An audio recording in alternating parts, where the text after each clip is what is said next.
Hey guys, welcome back to my channel. So today I'm going to be hopping into the gym here. It's our, I guess, local clubhouse gym. We've got a few folks inside. I'm very excited to try and dodge my way around everybody this morning, but I'm going to be bringing to you a full body workout, and I thought I'll go through a couple of different types of exercises. If you're in a gym, like a hotel gym, or maybe you're still training from home, where you do have limited equipment, I'd like to show you a couple of alternatives that you might be able to do if you don't have access to the diversity of machines or even cables. So let's head inside and get started with today's full body workout.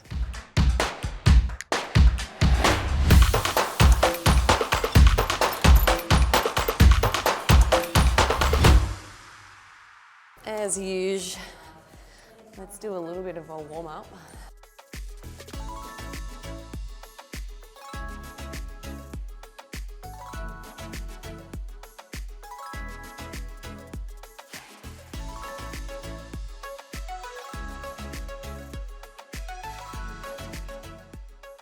This morning's compound lift or main exercise is a snatch grip RDL. So the way that I've programmed the last four training programs or training blocks, I basically cycle through different compound movements each week, just to give me some exercise diversity. So it's basically on a 3-week cycle. So I'll pick in 1 week, I'll have 4 different compound lifts for my 4 training sessions. Then the following week, it's 4 completely different compound exercises. And then the last week, obviously, another new 4, and then it repeats. So it's basically a 6-week training block, but just kind of changing it out from week to week, which is something that I haven't done before, but just kind of trying to keep it fun. And also it helps me give you guys some more interesting videos as well, because typically I'll do the same training block for 6 weeks straight. So it really just limits me to showing you 4 of my training programs. So hopefully this way you get to see a wider variety of my compound lifts and also isolation movements. And it also keeps me entertained. So I'm just going to do one more little warm up for my hip. So this one, if you've done it, you'll know it's a very nice hip opener, but it also stretches down your ITB. So in this position here, my glute and my ITB is very stretched. And that is incredibly tight. This Smith machine is actually much better than some of the Smith machines out there for the following reason. The catch bars actually go all the way to the ground. So at Crunch, where I've been training for the last 4 years, their catch bars actually finish somewhere up here. So if you're trying to get a full range of motion like RDL, my RDL was finishing about here instead of where I can go.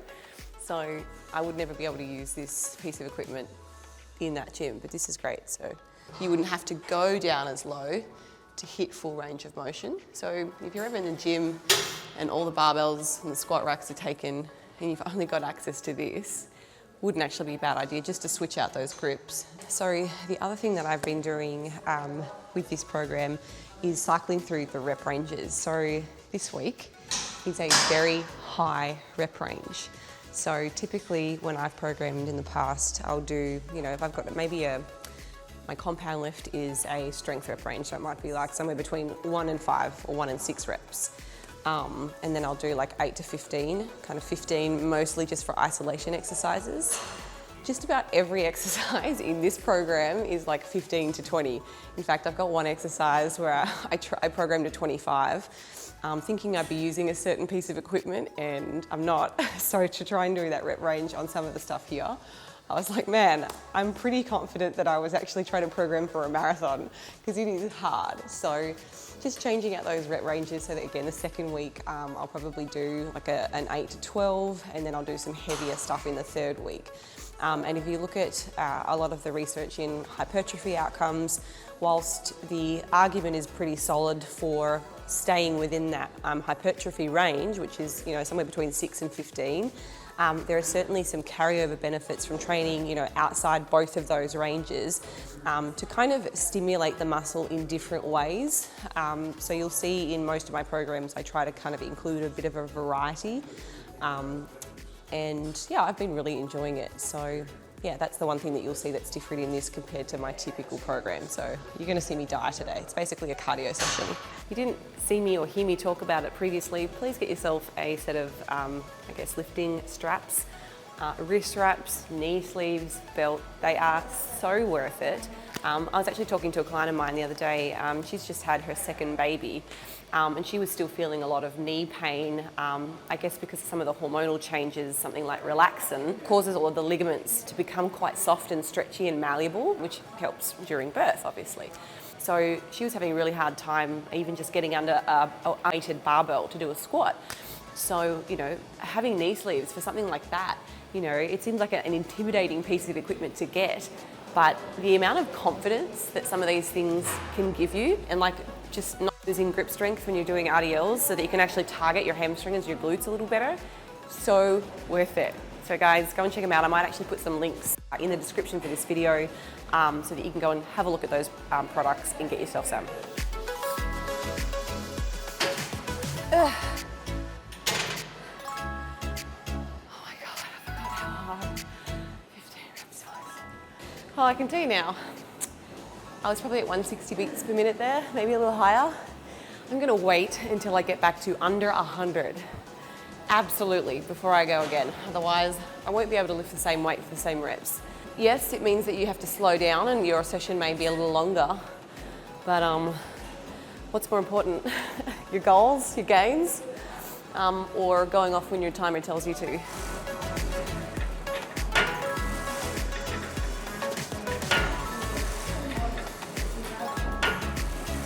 That if you wrap up the way you normally do, which is, I guess, coming over the barbell like this,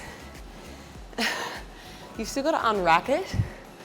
And if you do that, you end up being in a too forward position. So you probably want to wrap up with your angle coming back like this a little bit, so that even when you come forward, yes, it puts a bit of pressure on your wrist, but you can lift up and it kind of automatically shimmies off the rack. So that position, and then shift forwards.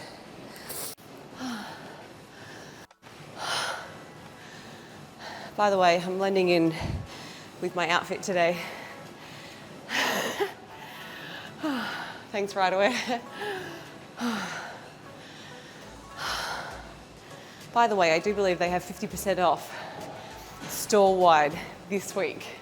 You guys are going to see that this week too, so go and check it out. I think the link is rightaway.com, and if you'd like a little 10% discount, use my code HOLLY10. Savings are great, right? So next up is a overhead press. So lots of different ways that you could do this. Dumbbells, free barbell, Smith machine. So I'm actually going to do this as a kneeling overhead press today. So I'm going to use the Smith and just see how that feels. Now, this is probably an appropriate exercise for somebody that is just starting. Again, I've talked before about the use of either free weights or a fixed bar position, which is exactly what this does. So it kind of reduces the amount of stabilizing muscle use because you're not having to kind of keep the bar traveling in that one path, it's doing it for you. The trusty pad, let me just tell you what brand it is. There you go. So many people are like, what brand is that? What brand is that? And I'm like, it's on Amazon. It's $10. They come in all colors. Okay, so make sure that your core is switched on.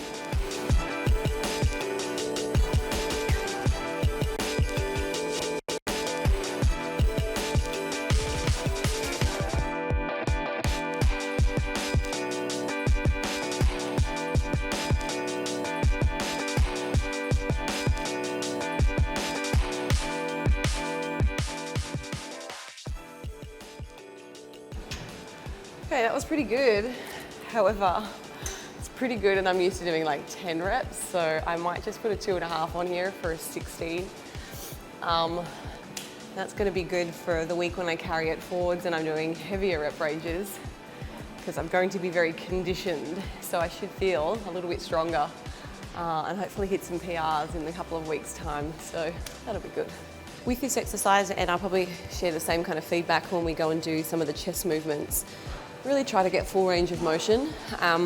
Not all range of motions are equal. I know I've mentioned this previously, but when it comes to the shoulders, we're trying to make sure that we can get it into a fully flexed position under tension. So when you're coming down, try to avoid just stopping at like maybe eye height. You can take it down just a little bit more, get a little bit more stretch through the front of the shoulder there. You're going to get a little bit more out of that movement. My God. Oh, guys.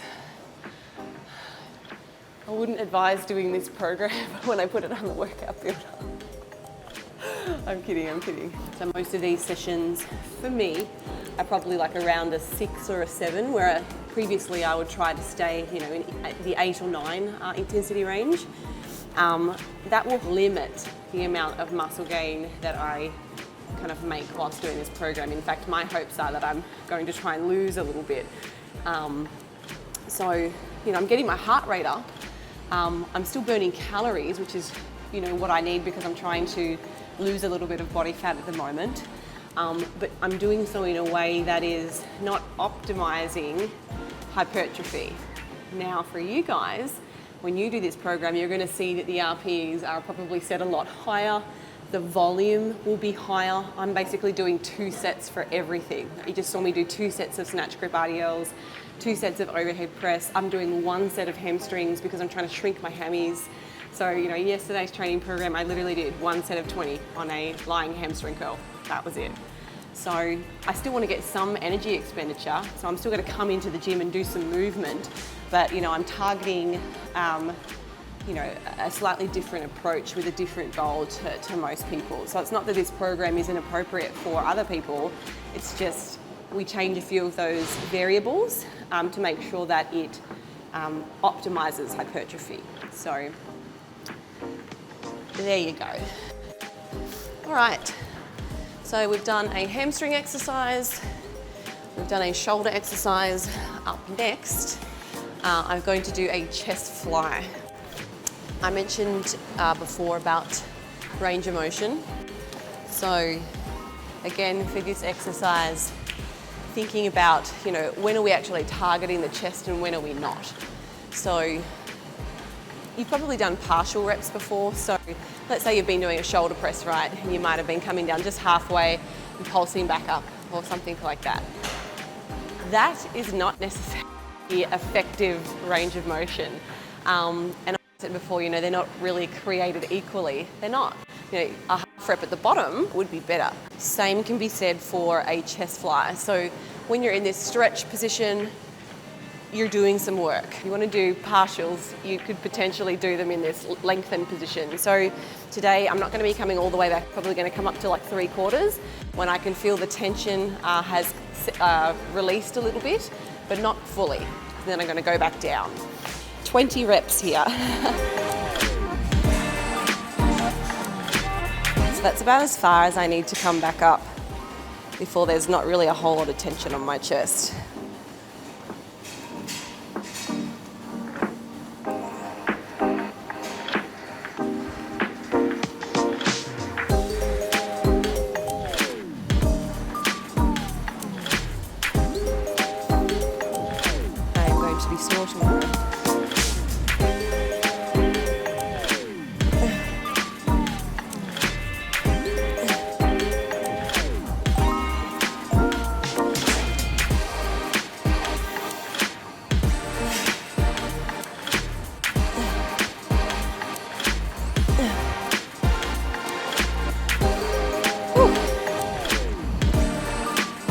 Yeah, that was a good choice of weight.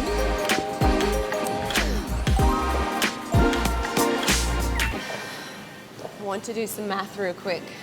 So last week when I did this, I was doing reps of 12, sets of 12, and I had a 22.5 the 12 reps. So I just want to see how that compares as a percentage to today's. It's 40% less. So yeah, it makes sense.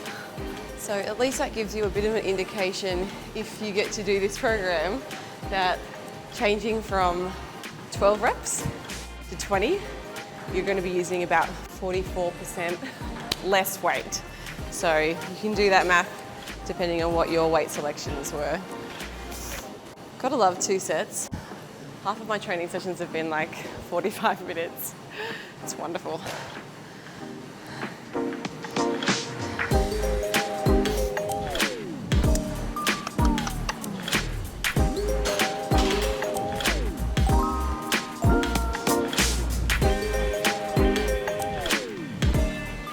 Okay, what else have we got? I know you all love the leg extension. It's like the one machine that I do not mind. I've definitely cried on it once or twice when I was like in my early 20s, but I've never been able to replicate that.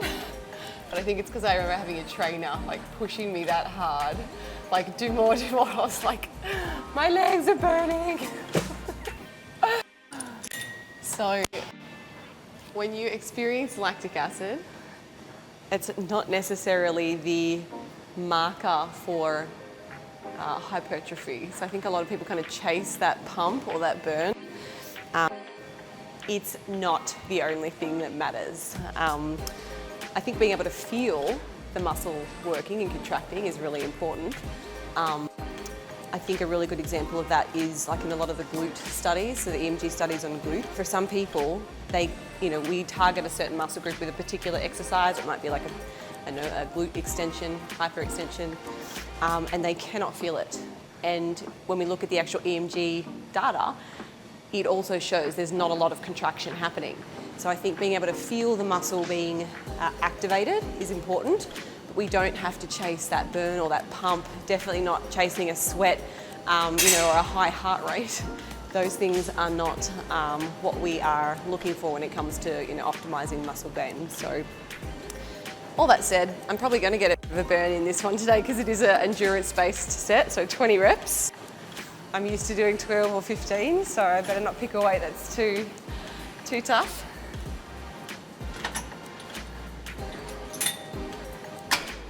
We'll start small. I've got 2 sets here. Like last week, if you were watching the video, if you're on this machine or any machine that requires you to, target your quads, there's a few of them, we want to be in a lengthened position here. This actually doesn't go far enough for me. I know that my legs need to be tucked under me more to actually feel that full stretch. So I would say out of all the leg extension machines that I've used, this is not the best one. It's also not the worst, I show you. I've had some where my feet are like starting in like this past 90 degrees, so better than some, but yeah, you want to have a lot of tension before you start, so. Yeah, that was good. Oh man, that was the perfect weight. I think if I had gone any heavier, that might have been a 10. Oh boy. So I'm still trying to work on my quads a little bit. I've kind of maintained, maybe slightly reduced my quad volume. So I'm still only going to do 2 sets of this today. It's my hammies that I got to slim down. They're apparently quite thick, like wide this way. This way they're good. So just less isolation on this. So that was the set yesterday that I just did 1 set of 20. But if you're trying to grow yours, go on that. It is very specific. I've mentioned it before, I'll say it again. I know there's always new people watching these videos. If we compare the prone hamstring curl, where you're laying on your stomach versus the seated, when you're in the seated hamstring curl, you're already in a flexed position. Your hamstring is already lengthened. So there's already a lot of tension on the hammy.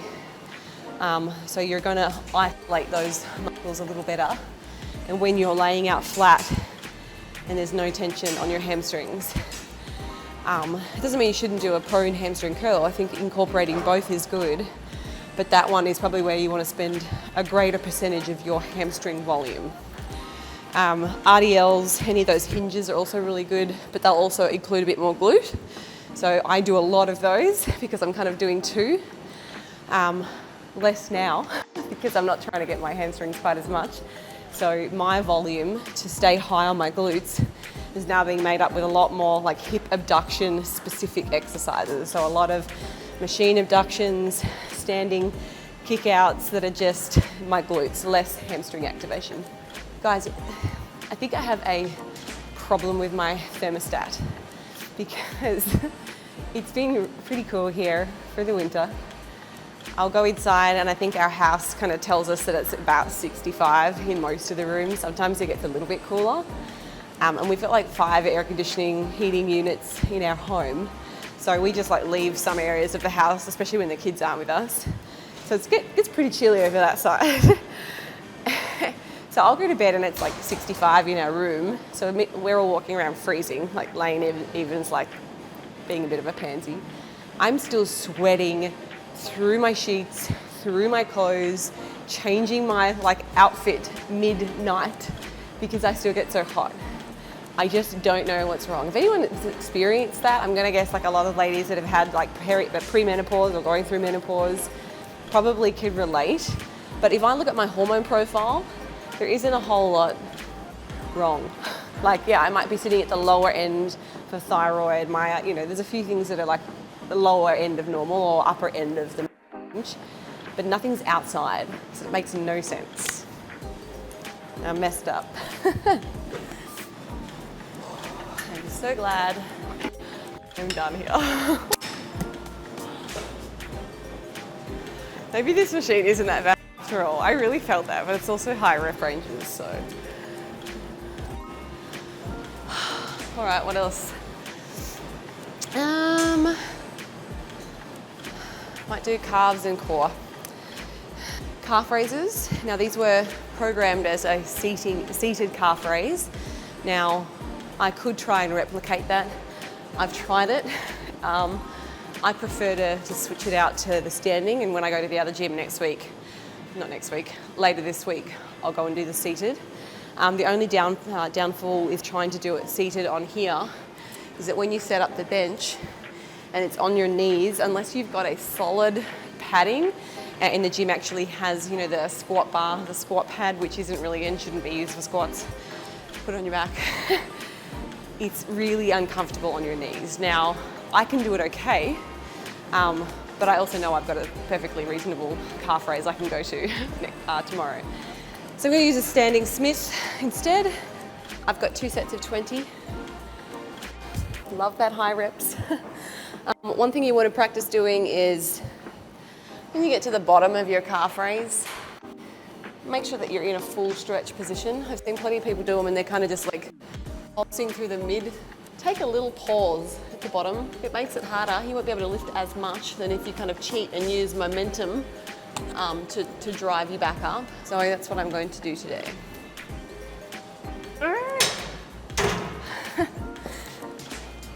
Youch. Oh man, love-hate relationship with calves. So I'm going to be putting up a study probably next week. It actually looks at calf hypertrophy.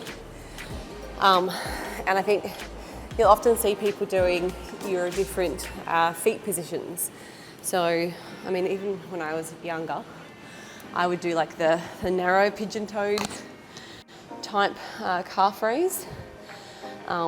But there tend to be fairly significant differences in hypertrophy outcomes between toes in and toes out, where toes faced slightly out, like I've just done here, yields better results. Straight forwards, so forward facing foot position, doesn't tend to be significantly different from toes out. So if you have a preference, one will target slightly more medial and the other will target slightly more lateral. So it really depends which part of your calf you're wanting to grow, but I can tell you now, this one, across the board, less optimal. So if you had pigeon-toed calf raises in your program, get them out, and if you see someone doing it, just give them a little heads up. save them 15 minutes of their life.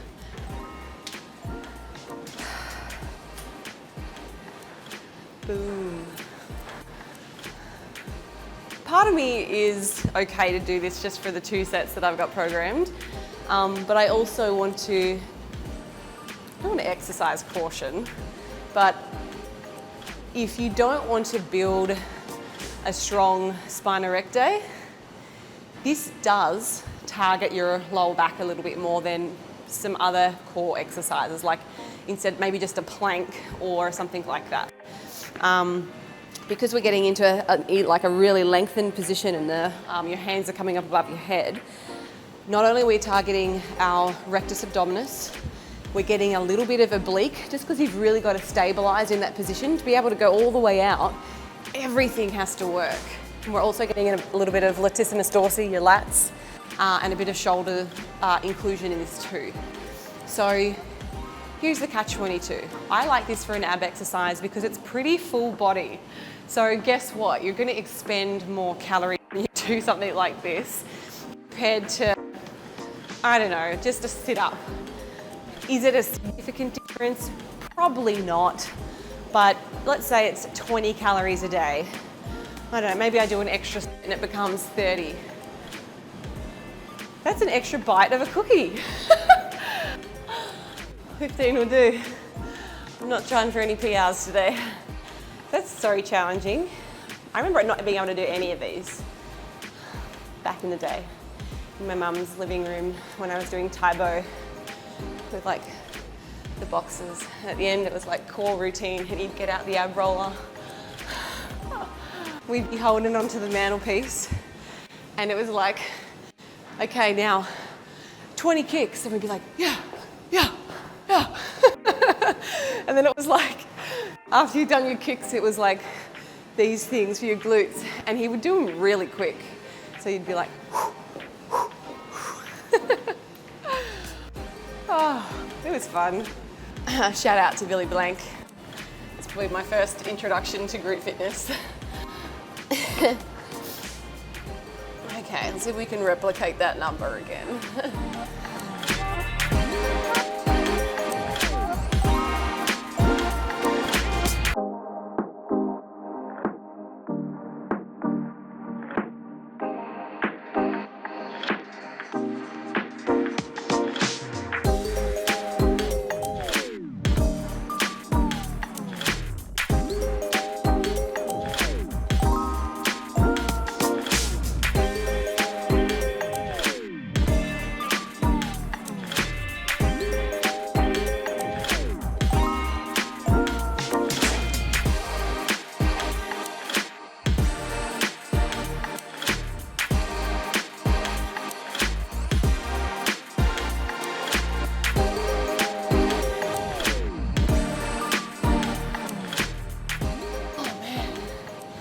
That doesn't give you a strong core. I don't know what will. Have I got abs yet? It's so interesting. You could have had the biggest meal. You could go into the gym and feel so uncomfortable. I can tell you now, if you do a core exercise, whether it's like a weighted crunch, I don't know, machine crunch, anything like that, what I just did, your abdominals instantly feel like I've got some align now. Did not have that before, I'm pretty sure. It's just like getting some blood flow, contraction. Things tighten up real quick. Guess that's why we do a pump up before you get on stage. Guys, I hope that you found today's workout helpful. I know I didn't have a huge amount of diversity today, but I think as it relates to things like, partial range of motion, how to substitute exercises, what's an appropriate substitution, if you can't get access to a free barbell, can you go and do the same machine, same exercise on the machine, and is that okay? Those types of things are, in my opinion, really helpful. It's stuff that I would have really liked to have known when I was young, because I probably would have been like, oh, well, that machine's not available, I think I just won't do it. So anyway, guys, all of our workouts can be found on BioLane Workout Builder. We now have, I think there's about 56 programs, which are suitable for beginners through to advanced trainers. You can choose programs based on your preferred training frequency, so how many days a week you'd like to train, so you can use our filter. And then there's also a filter that enables you to select your preferred goal. So some people might be powerlifting, some people might want pure muscle building only, they're not interested in doing any strength-based work. Glute focus, female focus, hybrid programs. There's so many options and it's only $12.99 per month. All the programs are somewhere between 4 to 12 weeks in duration.